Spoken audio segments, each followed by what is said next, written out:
Clue today news కి స్వాగతం. Telakapalli RG Reddy junior కళాశాలలో సభ్యత్వ నమోదు కార్యక్రమం జరిగింది. అఖిల భారత విద్యార్థి సమైక్య ఏఎస్ఎఫ్ నాగర్ కర్నూలు జిల్లా కార్యదర్శి బాలుమల ప్రేమ్ కుమార్ మాట్లాడుతూ విద్యార్థులు చదువుతో పాటు సమాజాన్ని సైతం చదివి తమ సమస్యలపై పోరాటం చేయాలని, ఆ పోరాటంలో ఏఎస్ఎఫ్ సంఘం మీకు అండగా ఉంటుందని, దేశ స్వాతంత్ర్యమే ఏకైక లక్ష్యంగా ఆవిర్భవించిన మొట్టమొదటి విద్యార్థి సంఘం ఏఐఎస్ఎఫ్ అని, ఆ సంఘంలో ప్రతి ఒక్కరూ సభ్యులుగా చేరాలని విద్యార్థులకు పిలుపునిచ్చారు. స్కాలర్షిప్స్, ఫెలోషిప్స్ కానీ నేడు అధికారంలో ఉన్న అదే కాంగ్రెస్ ప్రభుత్వం ఈ పథకాన్ని నిర్లక్ష్య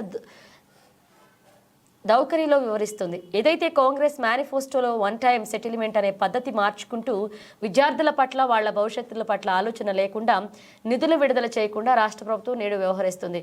సీఎం రేవంత్ రెడ్డి పెండింగ్లో ఉన్న 8,000 కోట్ల స్కాలర్షిప్ని తక్షణమే విడుదల చేయాలని, 16 లక్షల మంది విద్యార్థుల జీవితాలతో చెలగాటమాడుతూ మీ మొండి వైఖరి మార్చుకోవాలని, తక్షణమే రాష్ట్ర ప్రభుత్వం తక్షణమే విడుదల చేయాలని, జూనియర్ కళాశాలల్లో మధ్యాహ్న భోజన పథకం అమలు చేయాలన్నారు.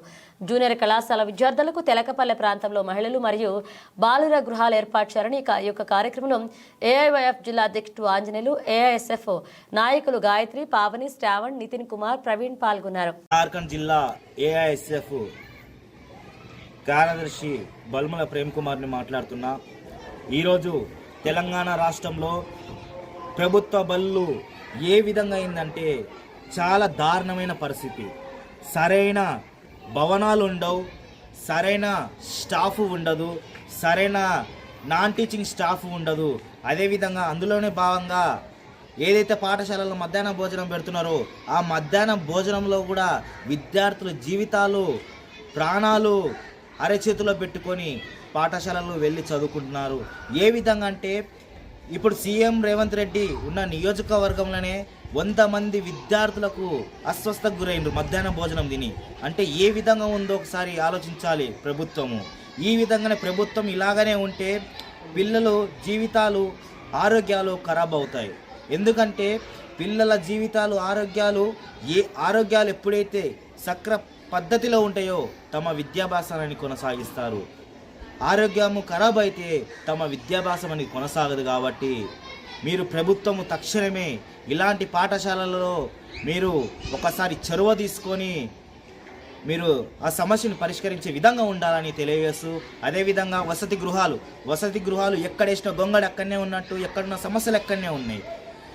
నాణ్యమైన భవనాలు ఉండవు, నాణ్యమైన భోజనం ఉండదు, నాణ్యమైన వార్డన్ల స్టాఫ్ వాళ్ళ ఒక పద్ధతి ఉండదు. ఎవరికన్నా ఫోన్ చేసి అడిగితే మీ యొక్క వసతి గృహంలో ఇలాంటి సమస్య ఉంది అని అడిగితే తమ ఇష్టానుసారంగా సమాధానాలు చెప్పడం జరుగుతుంది. ఇది ఎంతవరకు కరెక్ట్ అని అడుగుతున్నా. మొన్ననే రాష్ట్ర ప్రభుత్వము మెస్ ఛార్జీలు పెంచడం జరిగింది. మెస్ ఛార్జీలు పెంచినా కూడా తమ యొక్క ఫుడ్ ఇన్ఛార్జీలు ఎవరైతే ఉంటారో పాఠశాలలో, వసతి గృహాల్లో ఆ ఒక ఉన్న గతంలో ఏ విధంగా అయితే ఫుడ్ వండి పెట్టినరో విద్యార్థులకు, అదేవిధంగా ఈసారి కూడా మెస్ ఛార్జీలు పెంచినా కూడా అదే విధంగా కొనసాగుతుంది. ఇది ఎంతవరకు న్యాయమని సభాముఖంగా అడుగుతున్నాను. ఇలాగానే కొనసాగితే తమ ఒక జీవితాలను, ఆరోగ్యము అస్తవ్యస్తమైతే తమ విద్యార్థులు తమ జీవితాన్ని కోల్పోతారు. కాబట్టి తమ తల్లిదండ్రులు కూడా భయభ్రాంతులకు గురవుతున్నారు. మొన్న జరిగిన 100 మందికి అస్వస్థకు గురైన వాళ్ళలో తల్లిదండ్రులు ఏ విధంగా బాధపడ్డారో స్వయంగా మేము చూసాము. అందుకోసమే ఈ యొక్క మీడియా ద్వారా మేము తెలియజేయడం ఏమనంటే, మేము ప్రభుత్వము తక్షణమే ఈ యొక్క ప్రభుత్వ స్కూళ్ళల్లో కానీ వసతి గృహాలలో కానీ తనిఖీలు చేసి ఇప్పుడున్న ఫుడ్ ఇన్ఛార్జ్లను తొలగించి మంచి న్యాయమైన ఫుడ్ ఇన్ఛార్జ్లను పెట్టి పిల్లల జీవితాలు, ఆరోగ్యాలు కాపాడాలని ప్రభుత్వాన్ని ఏఐఎస్ఎఫ్ అఖిల భారత విద్యార్థి సమైక్య తరపు నుంచి నార్కల్ జిల్లా